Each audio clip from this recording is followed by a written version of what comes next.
Hello दोस्तों, कैसे हो आप सब। अब मेरा नाम है पवन और आप सभी का स्वागत है सुपर केमिस्ट्री में।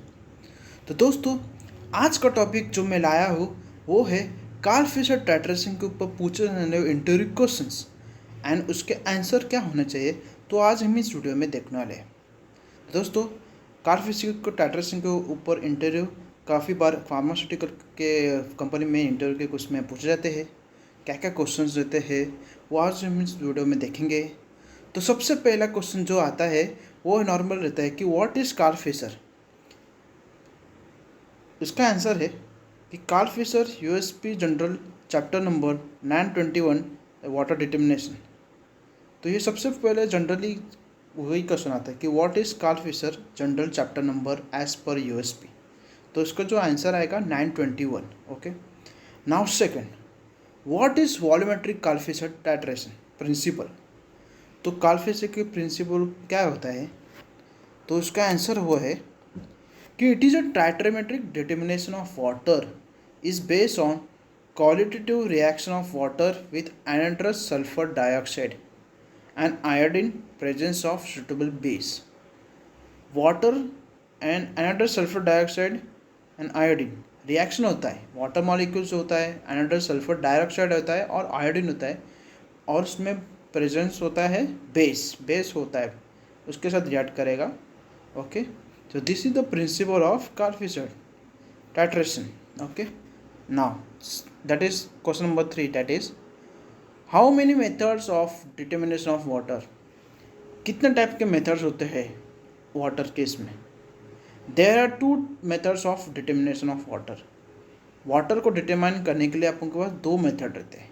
Okay, now next question, what are the 2 methods of water determination.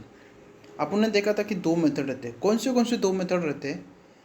सबसे पहला वो रहता है वॉल्यूमेट्रिक वाटर डिटर्मिनेशन, सेकंड होता है कॉलोमेट्रिक वाटर डिटर्मिनेशन। तो 2 वाटर डिटर्मिनेशन रहते हैं, वो एक वॉल्यूमेट्रिक रहता है और कॉलोमेट्रिक रहता है। Next, what is the difference between volumetric Karl Fischer water determination and coulometric determination. Volumetric Karl Fischer और कॉलोमेट्रिक के इसमें डिफरेंस क्या होता है। Answer, in volumetric determination the titrant is added directly through burette. जो volumetric रहता है, टाइट्रेन कैसे ऐड होता है, डायरेक्टली ब्यूरेट से ऐड होता है। While in coulometric determination of titrant is generated by electrochemical the titration vessel. Titration vessel में वो कॉलोमेट्रिक होता है और ये वॉल्यूमेट्रिक में डायरेक्टली ब्यूरेट से अपन ये करते हैं, आइडेंटिफाई करते हैं। Okay, now next question, when we use volumetric Karl Fischer titration, कब यूज करना चाहते हैं अपन ये Karl Fischer. We use volumetric Karl Fischer titration for higher concentration solution. जो सोल्यूशन जो हायर कॉन्सेंट्रेशन देते हैं उसके लिए हम लोग यूज़ करते हैं Karl Fischer. Okay, we use the volumetric Karl Fischer titration method when the water concentration is 100 ppm to 100% and दोन titration iodine is added using a burette.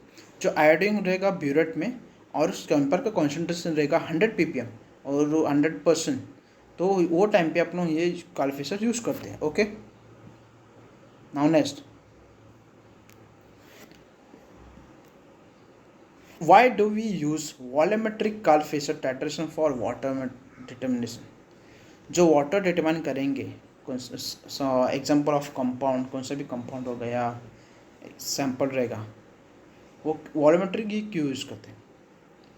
उसका answer, it consumes less quantity, second it has a high sensitivity, third high speed for determination, fourth no need to replace the solvent each time, fifth without changing reagent multiple sample can be tested। reagent change नहीं करते अपन और बहुत सारे sample जो है test कर सकते हैं अपने इसमें। So that's why use volumetric Karl Fischer titration. Okay, now next question, that is what is Karl Fischer titration reaction. तो जो कार्ल फिशर का रिएक्शन होता है क्या कैसा होता है। The chemical reaction for the Carl Fisher is ROH, primary alcohol plus SO2 sulfur dioxide plus 3ARN plus iodine plus water 8Q RNH SO4 R plus 2RNH. Okay, so this is the chemical reaction of a Karl-Fischer titration. Okay, now question number 9, that is how to prepare a Karl-Fischer reagent और what is KF reagent. जो Karl-Fischer reagent होता है वो कैसे prepare होता है या KF reagent क्या होता है, तो इसका आंसर है now add 125 gram of iodine. जो आयोडीन होता है 125 ग्राम लेने का to a solution that containing 670 ml of methanol and 170 ml of pyridine.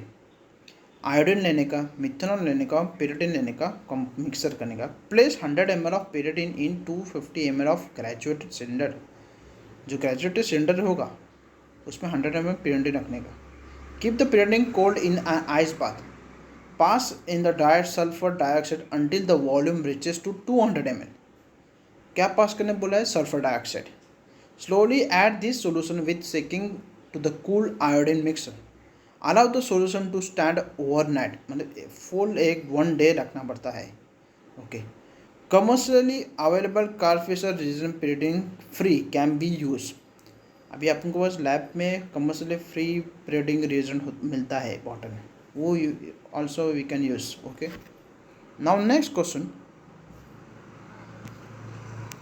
that how to perform a Karl-Fischer moisture analysis.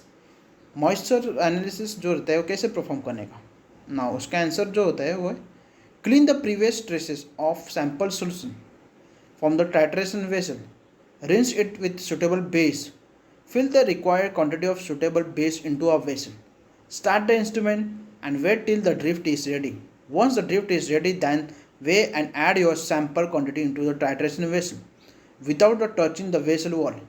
If the sample is in liquid form, weigh the sample in the syringe and add it through the injection port without touching the vessel wall. So this is the procedure that how we can find out moisture analysis of Karl-Fischer. Okay. Now next question, that is what is pyridine free Karl-Fischer reagent. Karl-Fischer का bottle रहता है, उसमें लिखा रहता है pyridine free Karl-Fischer reagent. तो वो क्या होता है वो ये देखेंगे.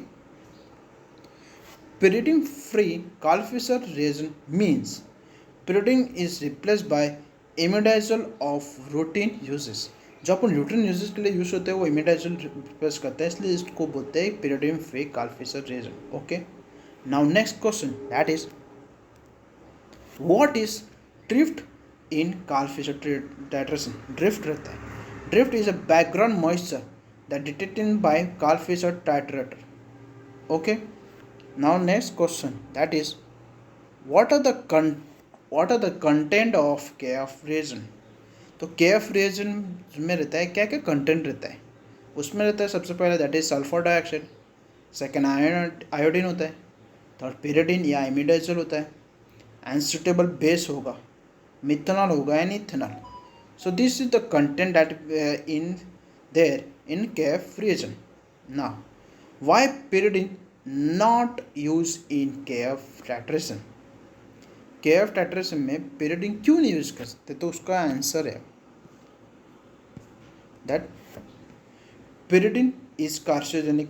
As you know pyridine carcinogenic रहता है and it is effects of reproductive systems of human. जो रिप्रोडक्टिव सिस्टम होगा उसको इफेक्ट करेगा, इसलिए वो pyridine हम लोग यूज़ नहीं करते ज़्यादा. Question 15, that is which standard is use for Karl-Fischer standardization. तो जो Karl-Fischer का स्टैंडर्डाइजेशन करते हैं तो कौन सा स्टैंडर्ड यूज करते हैं हम. तो नॉर्मली आपको पता है DST यूज करते हैं, disodium tartrate trihydrate is use for standardization of Karl-Fischer. Okay.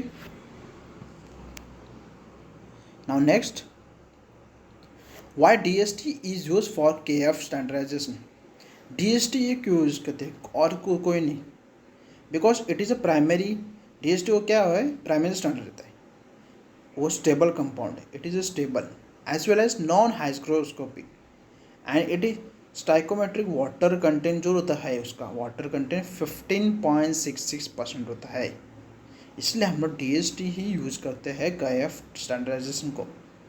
Now next, what are the parts of Karl-Fischer instrument. जो Karl-Fischer के इसमें कौन से पार्ट्स होते हैं. वो हम देखेंगे। अभी आंसर क्या है? Detection electrode, anode chamber, rotor electrode, drying tube, drain pipe, KF reagent, cathode chamber, sample injection port, magnetic stirrer. Okay, so these are the instrument that there in KF instrument. Okay, what is the difference between water contained by KF and LOD? तो LOD और KF के इसमें difference क्या होता है? तो answer, water by KF is measure only moisture content present in sample. जो water रहता है KF में खाली मॉइस्चर कंटेंट कितना है सैंपल में वही खाली मेजर करते हैं। बट इन LOD में क्या होता है? Measures moisture content, measure moisture content तो ये करता है as well as volatile impurities जितना रहता है सैंपल में वो भी आइडेंटिफाई करता है LOD। So this are the two difference are there in LOD and KF। Okay, और खाली मॉइस्चर कंटेंट दिखाता है और ये मॉइस्चर कंटेंट के साथ साथ वॉलेटाइल इम्प्योरिटीज भी है कितना सैंपल में वो भी दिखाता है। Now question number 19, what are the KF titrator brand are available in market? जो KF के टाइट्रेटर के ब्रांड क्या क्या है? एक तो मेट्रोम हो गया 831, Karl Fischer, Mettler Toledo, KF titrator. Okay, so these are the two brand. Now what are the factors affecting on Karl Fischer titration? कौन से फैक्टर्स जो रहते हैं अफेक्ट करता है कार्ल फिशर टाइट्रेशन को? उसका सबसे पहला तो उसका पीएच, सैंपल का जो पीएच होता है वो भी अफेक्ट कर सकते हैं। Second, environmental humidity of sample कितने कैसा रहता है। Third, side reaction between of sample and KF region. Fourth, medium of the work. So this are the factors affecting of Karl Fischer titration. Now question number 21, that is which type of Karl Fischer titration is use? कौन सा Karl Fischer titration use होता है? Redox type of titration use होता है Karl Fischer में, redox reaction. Okay, now next, which electrode is use in KF? जो KF में electrode use होता है कौन सा यूज होता है? As you know that is platinum electrode is use होता है KF टाइट्रेशन में। Okay, now next question that is 23, how does Karl Fischer titration work? जो कार्ल फिशर टाइट्रेशन होता है कैसे काम करता है?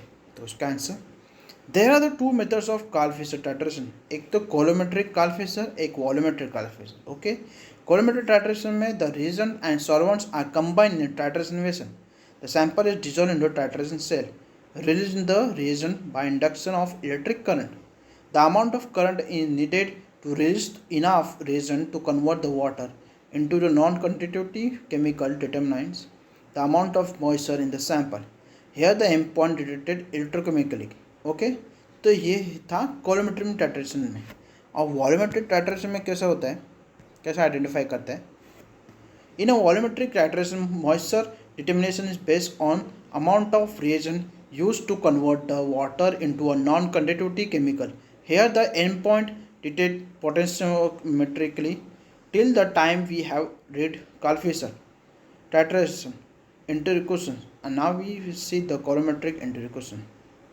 ओके, कार्ल फिशर के ऊपर अपन देखा था, अभी कोलोमेट्रिक के ऊपर आएंगे। Okay, now when we use coulometric Karl Fischer titration, जो कोलोमेट्रिक कार्ल फिशर रहते हैं कब यूज करते हैं? Coulometric Karl Fischer titration method is use to detect the low concentration solution. उधर क्या था? हाई कॉन्सेंट्रेशन था, लो concentration solution. Colorimetric Carl Fisher titration method is used when the water concentration is 1 ppm to 5% and iodine is generated electrochemically, and volumetric में 100 ppm था और 100% था. Okay, difference between volumetric and colorimetric. Now next question, why we use Carl Fisher colorimetric titration of water determination? हम लोग ये use क्यों करते हैं? So this is the method is highest precious. Second, low concentration of water content can be detected, तो water में जो low concentration के जो सैंपल रहते हैं उसके लिए ये हम लोग यूज़ करते हैं coulometric. Okay, third low cost reagent, fourth more stable टाइटेड, fifth more convenient of atomization. Okay, so this इसके लिए हम लोग कॉलोमेट्रिक टाइट्रेशन वाटर ट्रीटमेंट के लिए ही करते हैं। ओके, तो बस दोस्तों इतना ही था आज के वीडियो में। अगर आपको ये वीडियो अच्छा लगा तो लाइक करो, शेयर करो और सब्सक्राइब करो इस चैनल को, दैट इज़ सुपर केमिस्ट्री। और आपके फ्रेंड्स को भी इस वीडियो को सेंड करो ताकि उन भी पता चले कि जो कार्ल फिशर के ऊपर जो पूछते हैं इंटरव्यू उसके क्वेश्चंस और आंसर क्या होने चाहिए, तो ये इसके बारे में आपको बहुत हेल्प होगा। तो मिलते हैं अगले वीडियो में, तब तक के लिए देखते रहिए सुपर केमिस्ट्री में।